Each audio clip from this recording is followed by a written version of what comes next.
violent tornadoes. They emerge as rare yet extremely destructive events, leaving a lasting impact on the landscapes they touch. They also remain extremely unpredictable despite technological advances, retaining a high level of mystery and deadliness. Regrettably, our ability to document violent tornadoes was pretty limited until recently, leaving gaps in our understanding of tornado events from the past, like the Enigma outbreak, 1932 Southern outbreak, and so on. However, armed with the knowledge we do have, let's embark on discerning the 15 most violent tornadoes, in my opinion. Keep in mind that I'm not trying to discern total energy expenditure, but rather which ones were the most violent at their peak. Also, these tornadoes are sorted by time, because ranking them by intensity is almost impossible.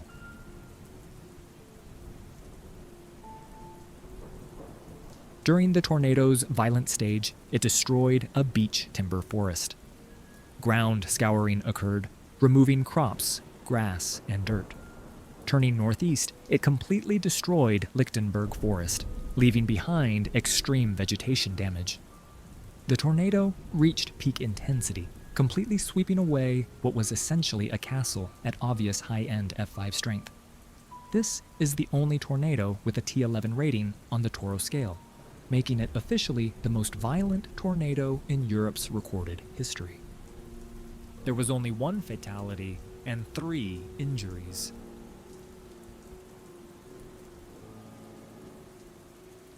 During its violent stage, it swept away numerous farms west of Farmington and Howe. The tornado narrowed into a 60-yard wide perfect funnel when it passed through Sherman. 60 homes were destroyed, with most suffering violent damage. An iron beam bridge was torn from its bolts and twisted into useless scraps, with one of the beams being driven several feet into the ground, reminiscent of the 1902 Goliad tornado. A trunk lid was carried for 35 miles. Headstones at a cemetery were shattered. A 500-pound stone was thrown 750 feet. Trees were completely debarked, with some reduced to stumps. Both grass and ground scouring occurred. People's bodies were found up to 400 yards from their homes. Bodies of victims were transported to the courthouse and a vacant building as a makeshift morgue. Over 73 were killed in total, with over 200 injuries.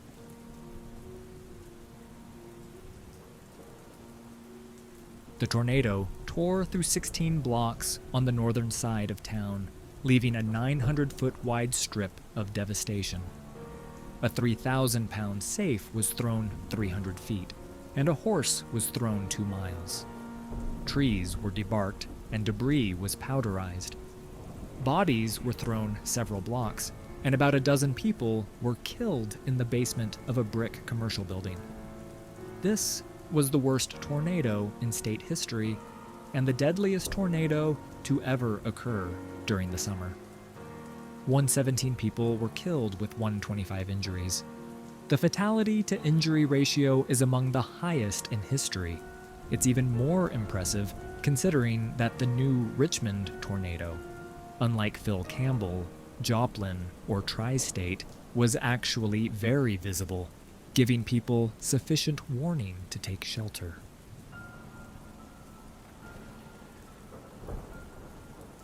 The Norton F4 was a very violent tornado that miraculously didn't hit any structures. In some places, the ground scouring reached a depth of 1.5 feet, which is to the same depth as the notorious Jarrell F5. A 1,700-pound cow was also reportedly carried over a mile. There were no human deaths or injuries.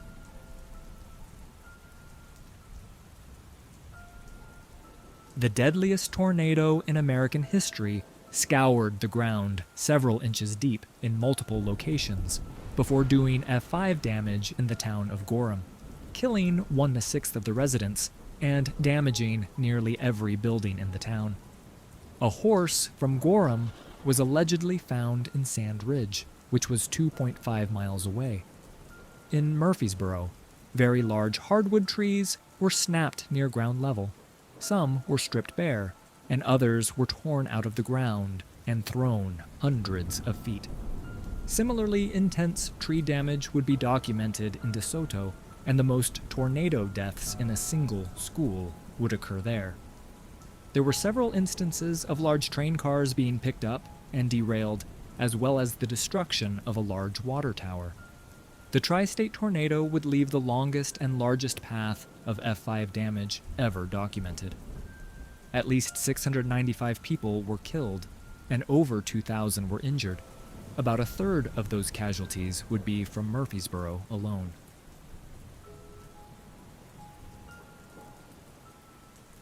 Before entering the town of Gans, the tornado caused some of the most extreme ground scouring ever documented, drilling at least 1.5 feet into the ground, and possibly up to 3 feet in some areas. If the latter is true, then that would be a record, besting the 2011 Philadelphia, Mississippi EF5. Having weakened a bit, the tornado hit Gans, Oklahoma at F4 intensity, completely destroying many homes in the northeast part of town. People were thrown up to half a mile, as well as refrigerators also being found half a mile from their homes. 10 were killed and 20 were injured.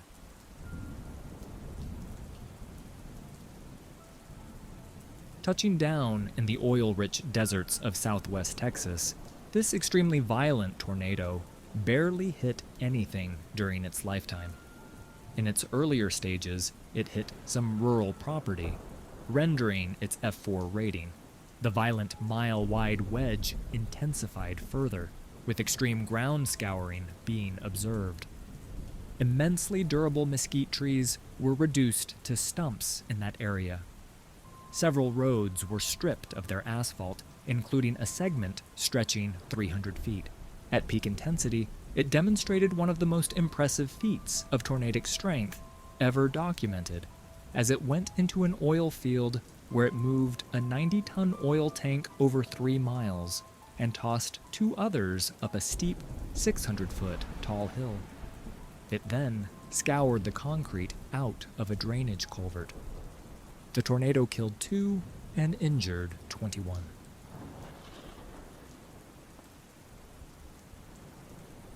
Amongst the storm-chasing community, what is perhaps the most infamous tornado ever started out as a spindly little rope funnel. Suddenly explosively intensifying, it soon became an extremely violent wedge. During this process, the infamous dead man walking image was taken. The tornado would slowly park itself over the Double Creek Estates in Jarrell, Texas, laying the most waste to a single neighborhood ever observed. In the core damage path, there were no survivors above ground in Double Creek. All of the grass in the area was turned into mud, along with scouring the soil to a depth of over 1.5 feet. Trees and telephone poles were turned into stumps. Every single home was gone, with debris ground into dust. 520 feet of asphalt was scoured away. On one of the properties, half of a concrete slab foundation was broken off and removed. More than a dozen cars from the neighborhood disappeared and were never found. In total, there were 27 fatalities and 12 injuries.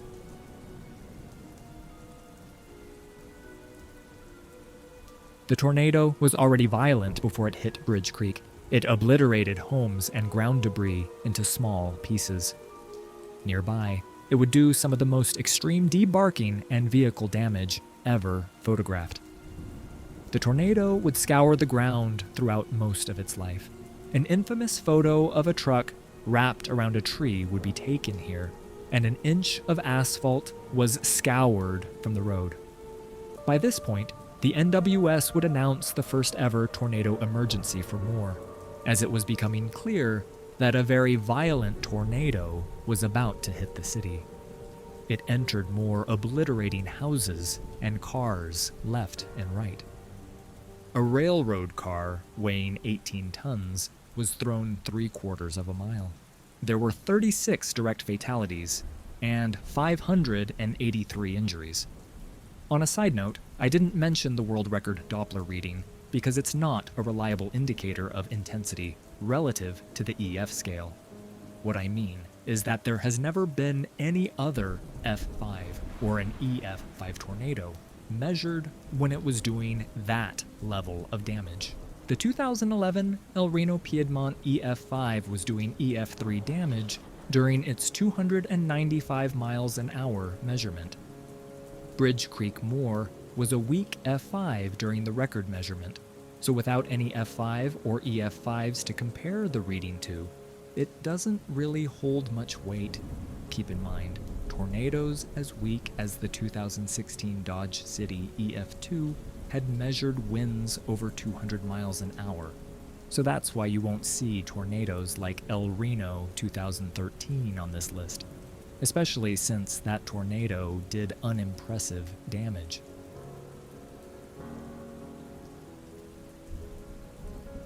The Loyal Valley F4 was extremely slow-moving and short-tracked, having a similar nature to the Bakersfield Valley and Jarrell tornadoes. 2 homes were obliterated at high-end F4 strength. All of the tornado's casualties of the tornado took place in a car inside of a stone garage. As people were taking shelter, the tornado destroyed the house and smashed the car, miraculously resulting in only 1 death and 6 injuries. Large pieces of a destroyed car were found 3/4 of a mile away. The tornado intensified as the ground was scoured to a depth of several inches. A whole grove of durable mesquite trees was completely debarked, with some trees completely ripped out of the ground. The debarking was said to be visible for several years afterwards. 720 feet of asphalt was removed from one road. This is more than any other tornado.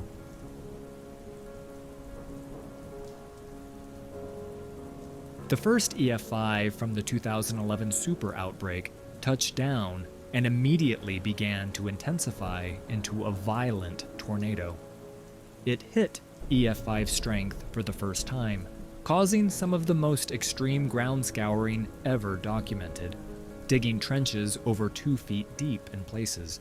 Very large trees weighing between 5 to 10 tons were debarked, delimbed, ripped out of the ground, and thrown over a quarter mile. The tornado continued to scour the ground at high-end EF5 strength, removing pavement from roads. It struck a mobile home that was anchored to the ground, throwing it over 900 feet, killing all 3 occupants. They were the only fatalities of the tornado. 8 others were injured.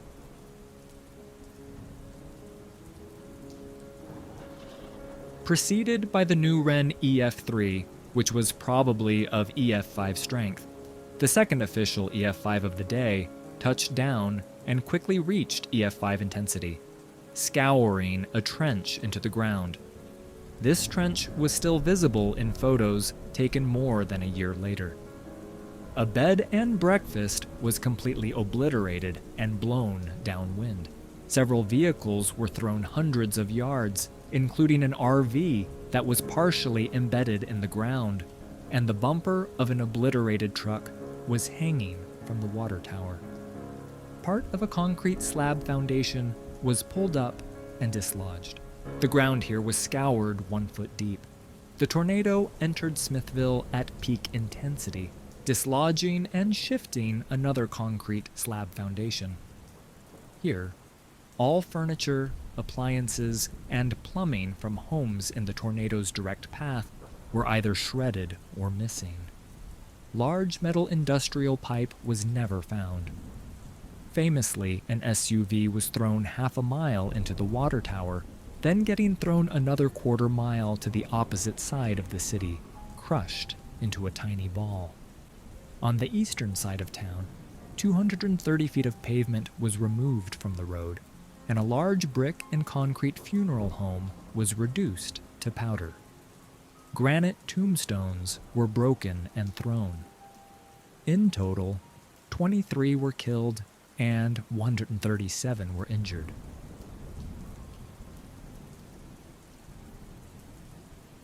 This tornado is the best modern comparison to the 1925 tri-state tornado in terms of look, speed, duration, and violence. Its violent state started by sweeping homes away, throwing cars long distances, and scouring away grass. It would plow through Hackleburg at EF5 intensity, shearing away poured concrete walls at ground level. It then obliterated a Wrangler plant. Wrangler jeans were found as far as 40 miles away.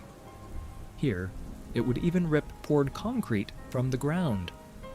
The tornado continued on to Phil Campbell, where it threw chunks of scoured asphalt over half a kilometer.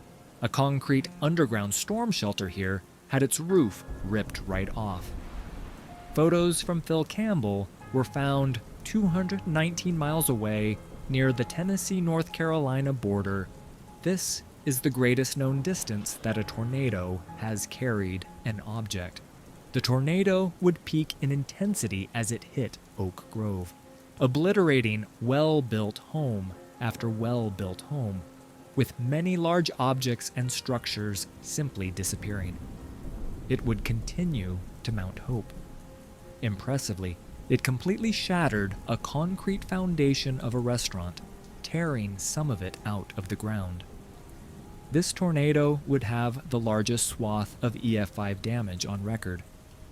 In total, there were 72 fatalities and over 145 injuries.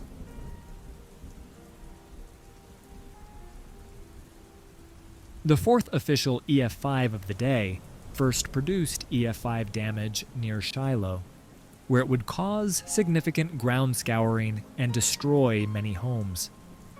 It reached peak intensity near Rainsville, where it would obliterate everything in the core path with little left behind. Here, a school bus was thrown a long distance and was completely stripped. Debris from swept homes was strewn a mile. The tornado peaked as it hit Lingerfelt Road, where a well-built stone home was obliterated. Part of the home's foundation was dislodged and lifted out of the ground. The road was scoured of pavement in several locations, with deep ground scouring being noted.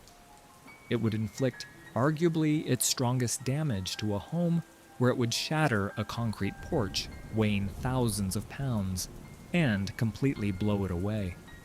At the same home, an 800-pound safe that was bolted to a concrete foundation was thrown over 600 feet and had the door ripped off. Nearby, an underground storm shelter was partially lifted out of the ground. The tornado moved into Sylvania, where it pulled up sections of sidewalk. The tornado took 25 lives. The number of injuries is unknown.